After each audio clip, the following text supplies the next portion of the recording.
अस्सलाम वालेकुम प्यारे बच्चों, इस वीडियो में हम चला पुढे चला या पाठाचे संकलित मूल्यमापन म्हणजे इसके जो प्रश्न उत्तर हैं, इसकी जो स्वाध्याय है, मश्की सरगर्मी इसे हल करेंगे। तो सबसे पहले है शब्दार्थ। शब्द और उनका अर्थ है मराठी में भी और उर्दू में भी। शीड़, इसका अर्थ है शिट्टी, और उर्दू में भी तीसरे कॉलम में लिखे हमने सीटी। पहला है पड़ यानी क्षण, लम्हा। विसावा यानी विश्रांति, आराम। इस तरह से अब अगले अल्फाज को देखते हैं बच्चों। देखो, शब्द है और दूसरा कॉलम अर्थ, और फिर उर्दू में उसका अर्थ है प्राण, जिसकी मानी है जीव, उर्दू में जान। छंद, आवड़ यानी उर्दू में पसंद। भाव, आदर, उर्दू में जिसे कहेंगे इज्जत। अगला है बच्चों, देखते हैं शब्द, अर्थ और अर्थ। कंटाळा म्हणजे आळस, उर्दू में कहेंगे सुस्ती। सदा, नेहमी, हमेशा। संदेश, उपदेश, पैगाम। तो इस तरह से इसके अल्फाज उर्दू में भी और मराठी में भी इसके माने दिए हुए हैं। अब अगला देखते हैं बच्चों, अगले अल्फाज अगली स्लाइड पर। प्रश्न क्रमांक 1, कोण ते लिहा। आणखी 5 मिनिटांनी उठतं ग म्हणणारा कौन है? किसने कहा था आणखी 5 मिनिटांनी उठतं ग म्हणणारा? बताइए। हाँ, यस, जवाब है प्रतीक। दूसरा है, अरे धावणे माझा प्राण म्हणणारी कोण होती? अरे धावणे माझे प्राण म्हणणारी पुस्तिकेत द्या बरं उत्तर। पुस्तिकेतून आपण बरोबर उत्तर नदी। आता आपण पाहूया पुढचा।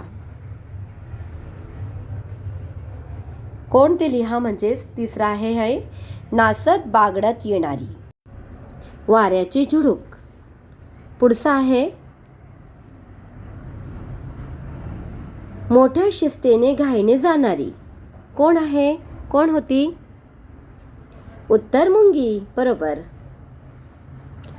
यानंतर पुढची स्लाइड, प्रश्न क्रमांक 2, 1-2 वाक्यात उत्तरे लिहा। प्रश्न आणि यांचे उत्तरही दिलेले आहे मुलांनो।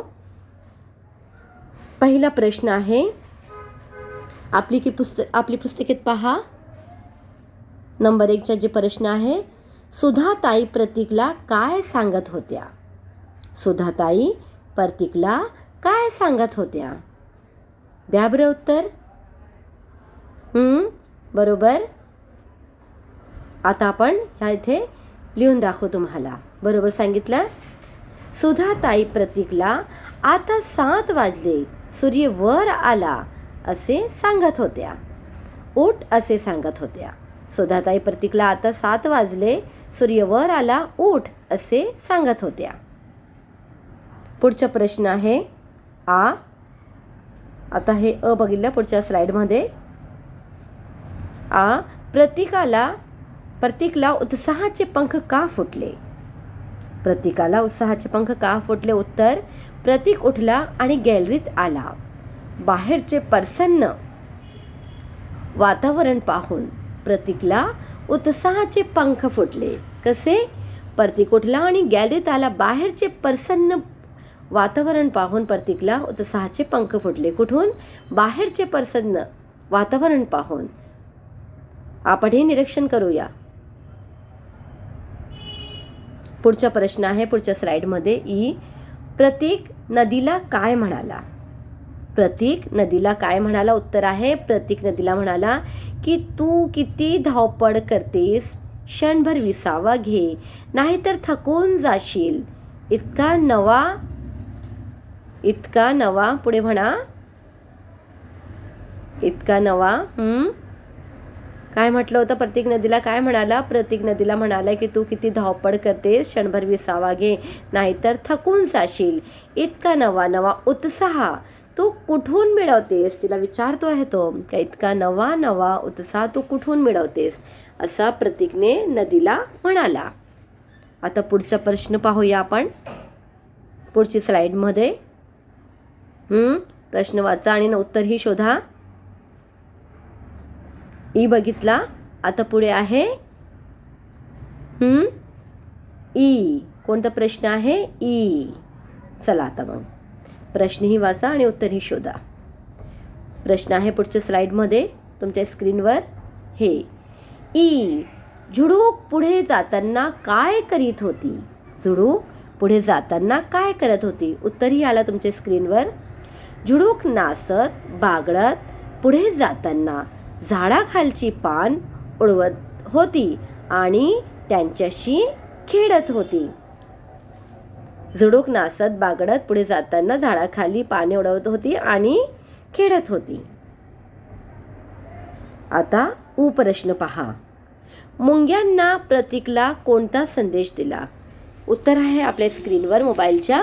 उत्तर उत्साह कायम मनात ठेवून सतत पुढे जात राहणे हा संदेश मुंग्यांनी प्रतीकला दिला.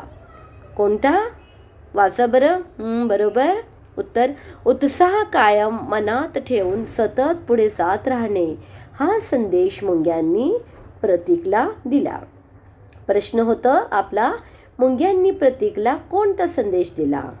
आणि उत्तर आपल्या स्क्रीनवर हे आहे. प्रश्न क्रमांक 3 आहे. खालील शब्द समूहांना दिलेल्या पर्यायांपैकी योग्य पर्याय निवडा.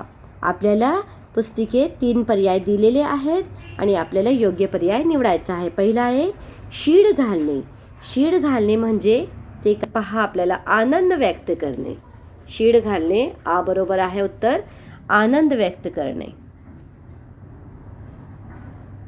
आता दुसरा उत्साहाचे पंख फुटणे. उत्साहाचे पंख फुटणे दिलेला आहे. नवीन पंख येणे. उत्साहाने आकाशात उंच उडणे. खूप उत्साह येणे. तिघांपैकी एक अचूक उत्तर आहे ते तुम्ही सांगा बरं आता. खूप उत्साह येणे. उत्साहाचे पंख फुटणे म्हणजे खूप उत्साह येणे, खूप ज़्यादा खुशी होणार. आता पुढची स्लाइड. प्रश्न क्रमांक 4 आला आपल्या स्क्रीनवर. प्रश्न क्रमांक आहे प्रतीकला वाटेत कोण कोण भेटले?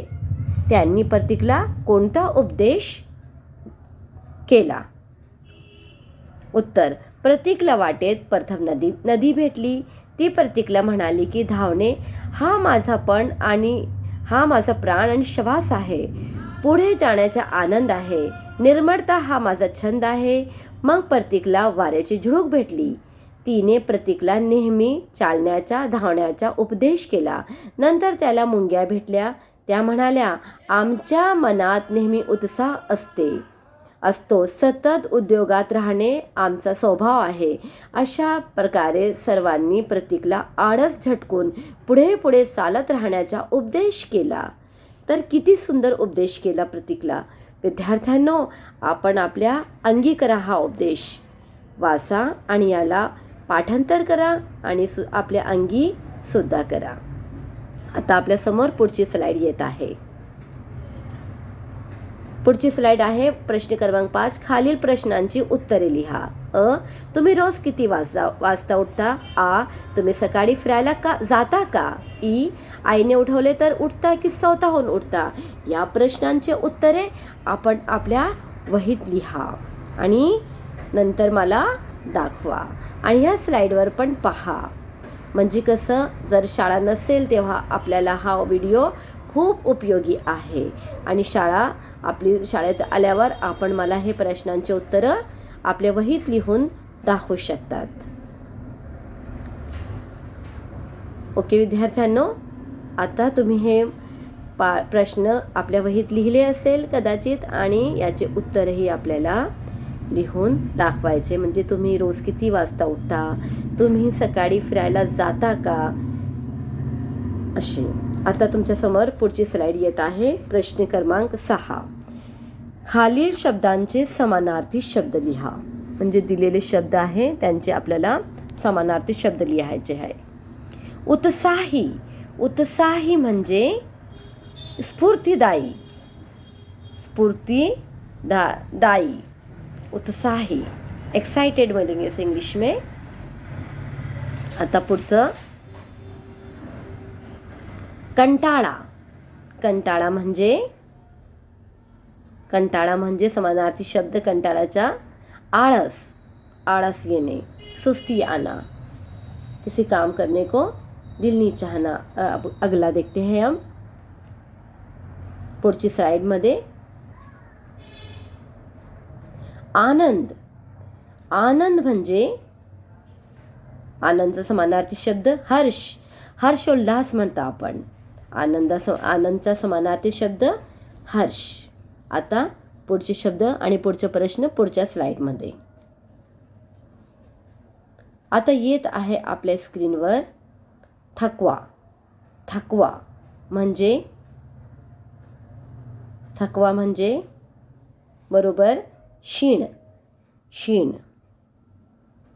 थकवा, थकावट। आता पुढचे प्रश्न पुढच्या स्लाइडमध्ये। पुढचा प्रश्न येत आहे तुमच्या स्क्रीनवर। शब्द आणि शब्दांचे विरुद्धार्थी शब्द। दिवस, दिवसच्या विरुद्धार्थी रात्र। लांब, लांब शब्दाच्या विरुद्धार्थी जवळ। विरुद्धार्थी म्हणजे जिद्दे, जिसे इंग्लिश में हम कहेंगे अपोजिट वर्ड, एंटोनाइम्स वर्ड्स, और इंग्लिश मराठी में विरुद्धार्थी शब्द, उर्दू में कहते हैं जिसे जिद्दे। अब अगले सवाल के लिए अगली स्लाइड। प्रश्न क्रमांक 7, धाव पडून यासारखे शब्द लिहा। धावूं पडून, इसे मुरक्कब अल्फाज कहेंगे बच्चों।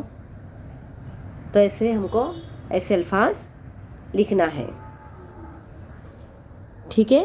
प्रश्न क्रमांक धाव पडून यासारखे शब्द लिहा, तो आपको ऐसे अल्फाज लिखने हैं, जैसे थकून, थकून भागून, थकून भागून। धाव पडून आणि दुसरा शब्द थकून भागून। पाठामधले शब्द आहे हे करून चरून, करून सौरून। मुरक्कब अल्फाज इस तरह से आम बोलचाल में इस्तेमाल होते हैं, करून सौरून। काम खत्म करके काम अपट के कहेंगे, जैसे खानदेशी में। धाव पडून यासारखे शब्द प्रश्न क्रमांक 7 के। ऐसे और भी आप लोग आपके तौर पर ऐसे मज़ीद अल्फाज आप लोग बना सकते हैं, जैसे नाचून गाऊन, नाचून गाऊन। इस तरह के कई अपन मुरक्कब अल्फाज बना सकते हैं मराठी के,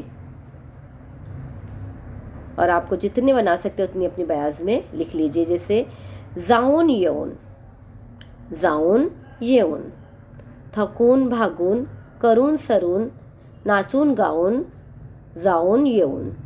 इस तरह से मज़ीद कई अल्फाज आप लोग बना सकते हैं। तो ये आपकी स्क्रीन पर स्लाइड पर बताया गया है बच्चों। इस तरह के आप ज़्यादा से ज़्यादा अल्फाज अपनी बयाज में बताइए और बनाइए और अपने क्लास टीचर को बताइए, से याद कीजिए।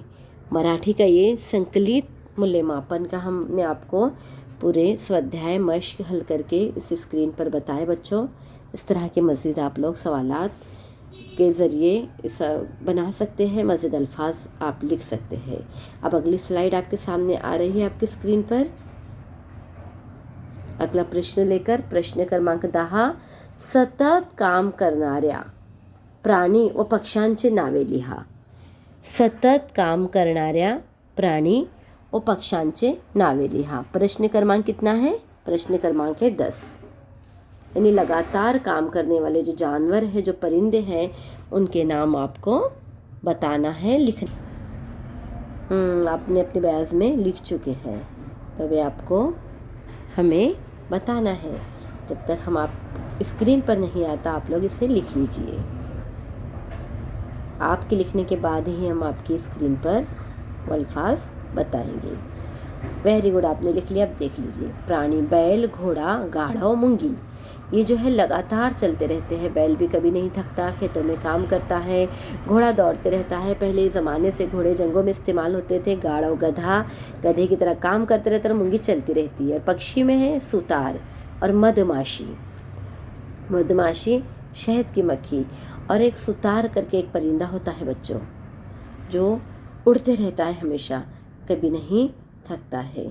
तो हे प्राणी आणि पक्ष्यांची नावे आपण इथे स्क्रीनवर दर्शवली आहे। आपल्यासाठी आम्ही स्क्रीनवर आपल्याला दाखवली आहे। काय? प्राणी आणि पक्षी। प्राणी यानी जानवर, पक्षी यानी परिंदे लगातार काम करते रहते हैं बच्चों बगैर थके।